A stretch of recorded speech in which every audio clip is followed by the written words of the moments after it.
Selamünaleyküm okuyucular. Selamünaleyküm. Oturamiz. Bugün kun kezekçi Darıga kim жоқ? Barımız bilgimizi. Olay болса сабақ бастамас бұрын ең алдымен көңіл күйімізді жаттығуын жасайық. Экраға қараймыз, тік отырамыз, бастаймыз.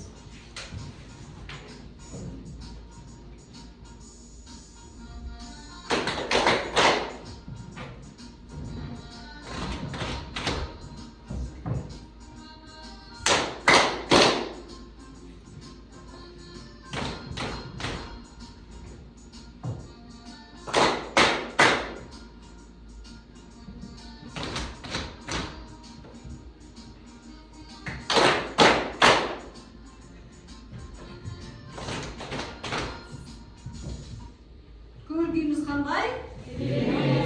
Жақсы, олай болса біз бүгінгі сабағымызға оралайық. Бүгінгі сабағымыздың тақырыбы Ахмет Байтұрсынұлы түзеген қазақ жазуының тиімділігі. Сабақтың мақсаты Ахмет Байтұрсынұлы түзеген төте жазуының құрылымына тоқталу, Байтұрсынұлы жазуының қолданыстағы тиімділігін талдау, Ахмет Байтұрсынұлы түзеген алфавит туралы пікірлерге сүйеніп, алаш арысы ашқан жаңалыққа баға беру. Мен осы мақсаттарды жүзеге асыратын боламыз. Ең бірінші біз тақтаға видеороликті мұқият тыңдаймыз. Тыңдау тапсырмасы.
Ең бірінші біз тапсырмаларға орап бірінші тапсырмада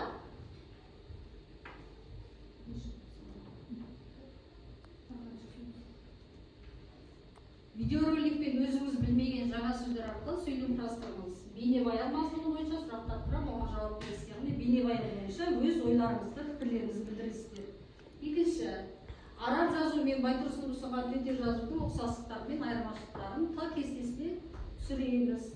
Үшінші, егер мен Ахметтің замандасы болсам деп өз пікірімізді білдіреміз. Дайындалуға 1 минут уақыт беріледі.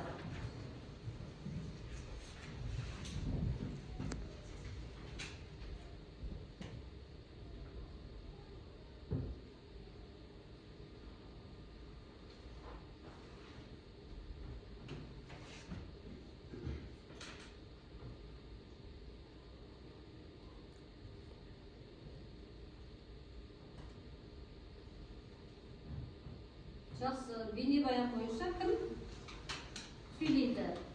Дариға.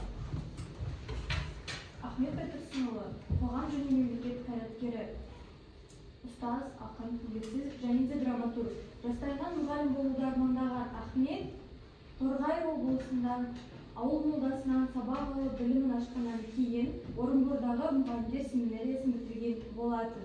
Кейін Қостанай облысында мұғалім болып жұмыс істеп балаларды оқытқан болатын. 1904-1906 жылдарда Қарқаралыдағы орыс мектебін басқарған болатын. 1909-1917 жылдары қазақтың ұлттық сана сезімін оятқан Маса жинағымен Иван Крыловтың 46 мысалын қазақшаға аударған болатын. Жақсы, тағы кім не түсінді? Кім айтады? Алла қотар.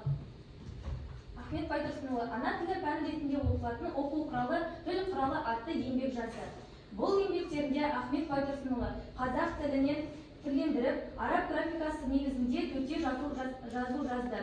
Сөйтіп ол қазақ тілінің ең алғаш әліпбиін ашқан болатын.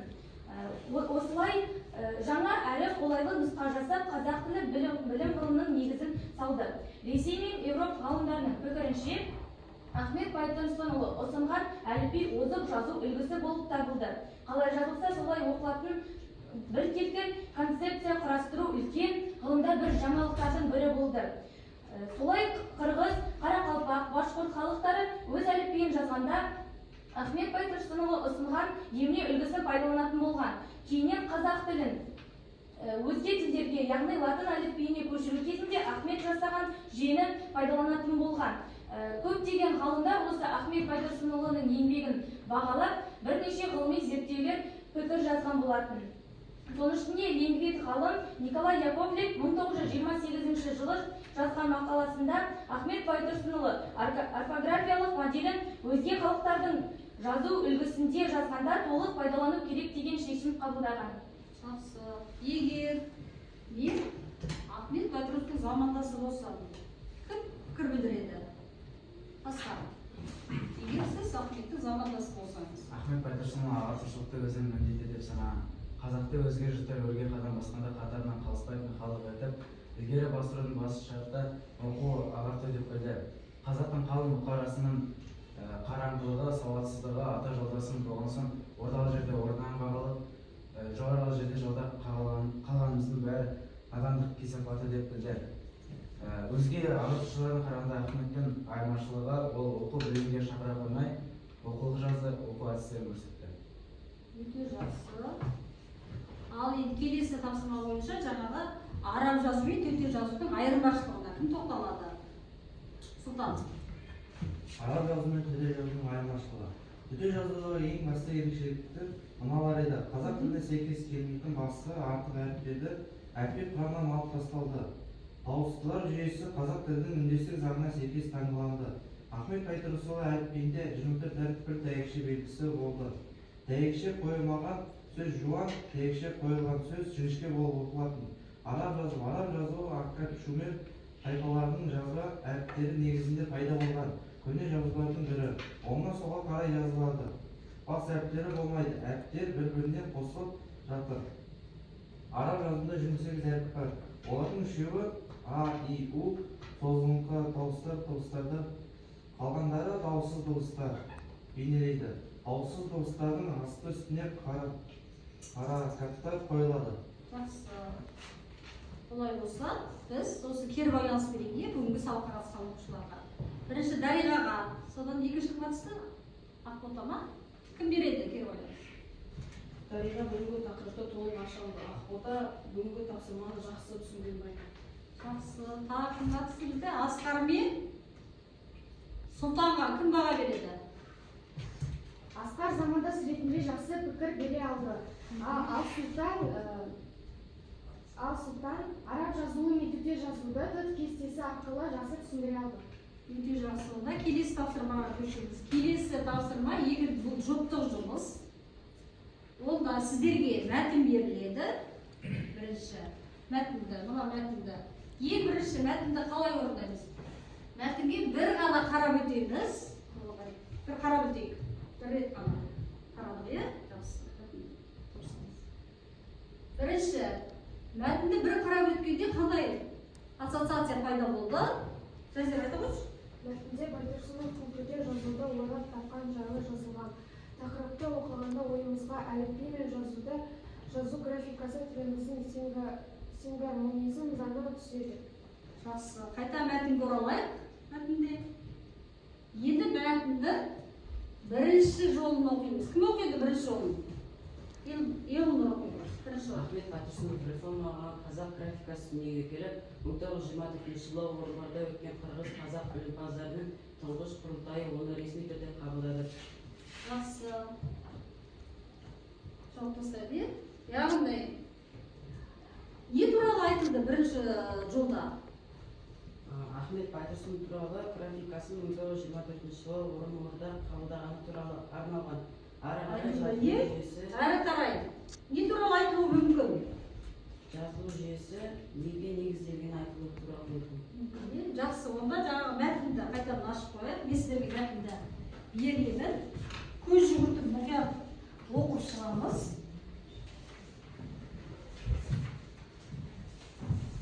Астына дескриптор берілген. Қараңыз. Қалай мәтінді орындау керек екенін дескрипторлары, не жерде бағалау критерия беріліп тұр. Бірінші, оқылым стратегияларын қолданып мәтінге талдау жасаймыз. Яғни сөз тіркестерді табамыз, диалогиялық әңгіме құрастырамыз. Содан кейін әңгімені құрастырып, баға беру барысында басты эпиграфты қолданып өз ойларыңызды білдіресіздер. Жақсы. Тапсырма 1 минут ойламыз.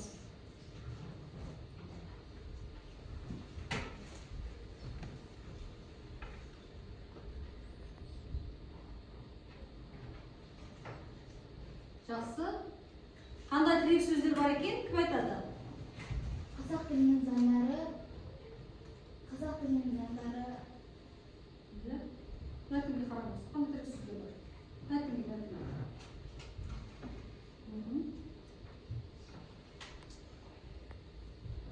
Қандай тірек сөздер бар? Қазақ тілінің заңдары. Байтұрсынов жазуы әліпби. Өзге ғалымдар болып жатқан барлық сөздер бар. Жақсы. Диалогты қайсымыз құрастырдық? Біз Күләйхан екеуміз осы диалогты құрадық. Ахмет Байтұрсынов графикасы қай жылы құрылды? 1924 жылы. Ахметтің еңбегіне басқа ғалымдар қандай еңбек берді? Қандай баға Сол берді? кездегі орыстың белгілі ғалымдары, профессорлары Поливанов пен Яковлев өте жоғары бағалады. Әліпбиге қандай талаптар қойылды? Алфавитте әріптер саны тілдегі сөз мағынасын ауыстыра алатын дыбыстар, фонемалар санына тең болуы керек. Алфавитте әріптер саны өте көп болмауы керек. Тағы басқа. Осы негізгі екі қасиет қазақтың сингармониялық алфавитіне тән. Жақсы. Келесі әрі қарай. Енді сөзімізді қорытындыласақ. Кім қорытынды? Қорытындылай келсек, Ахмет Байтұрсыновтың жазуы ол қазақ даласындағы ең ғылыми мәдени болып келеді.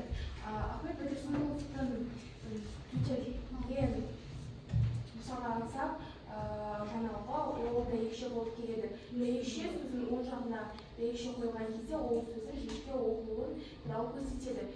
Бұл қазақ әліпбиінің ерекшелігі болып табылады. Және де оны үндесін заңына икеміне қарай қойған. Елназ өте жақсы жауап берді. Келесі 5-5-1 деген әдіс бар бізде. Оны күнделікті сабақта қолданамыз. Ең бірінші, бүгінгі өткен тақырып бойынша 5 сөйлем жазамыз. Барлығымыз жазамыз. Содан кейін 5 сөйлемнен 5 сөз қалдырамыз екінші шартты. Одан кейін 5 сөзден ең негізгі бір сөзді қалдырамыз. Кәне, 1 минут уақыт берейік, бәрін жазамыз.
жазушы ғалым.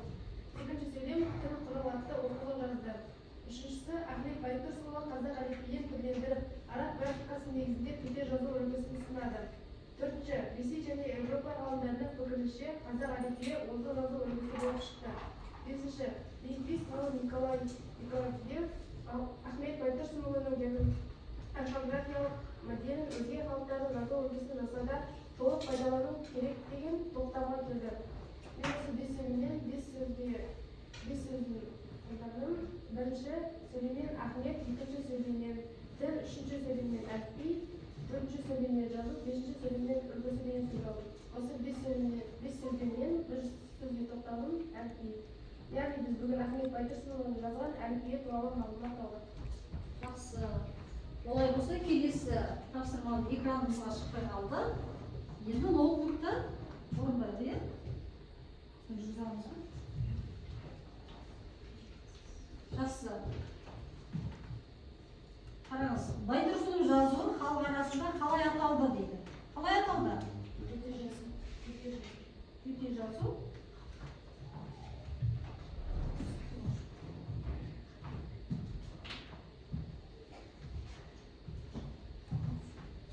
Келесі.